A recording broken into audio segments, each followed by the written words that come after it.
berpuasa bersama kekasih hati. Sebab ramai yang buat begitu. Pokoknya boleh dosa.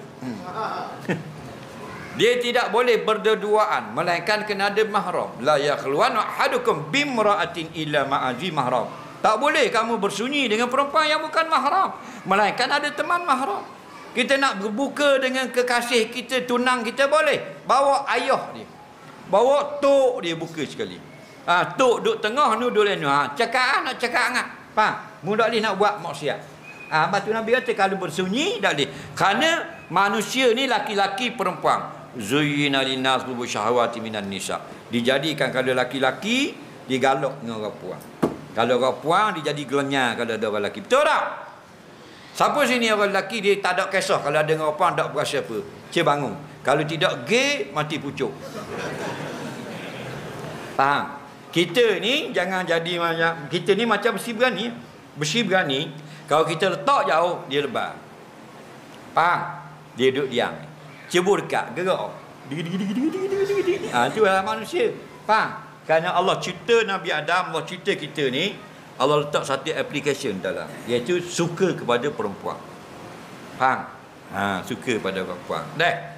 Kalau duduk dengan perempuan tengah malam, bini tak tahu dalam kereta tepi Drobrihnya malam Jumaat lebat hujan dengan petir tebung lebang-lebang apa umur 19 pakai sekut nampak peha ni.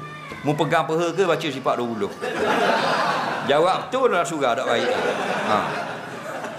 Ikhlas jawab.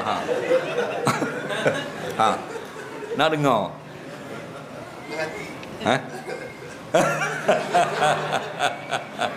Itulah laki-laki betul tak? Dia akan jadi takkan baca sifat 20 tak waktu baca surah Yasin. Gitu. Dia baca Alfiah Ibn Malik. Dah dah. Siapa-siapa pun, betul tak? Dia menyakit. Sebab tu syaduz zara'i. Jangan berbuka dengan kasih gitu. Bukan budaya Islam. Faham? Itu orang kafir lagu tu. Nak buka, nak. Tapi bila mu nikah dah tak bawa pula bini duduk tepi batas buka. Buka syak, bini di rumah berat tongkeh. Faham? Suat. Nampak? Laki buka situ, buka sini, bini cokoh di rumah. Faham? Itulah orang laki-laki. Bila kasih habis tepat pergi buka. Siapa dalam hutang sekayu buka puasa. Tahu tak?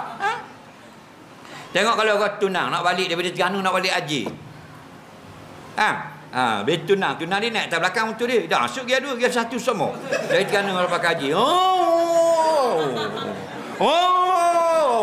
Jadi saya tok kamu.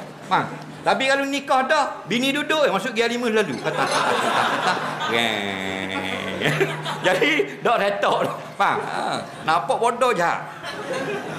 Tahu tak? Itulah orang lelaki. Tu, kedap tu. Mu aja buat tu.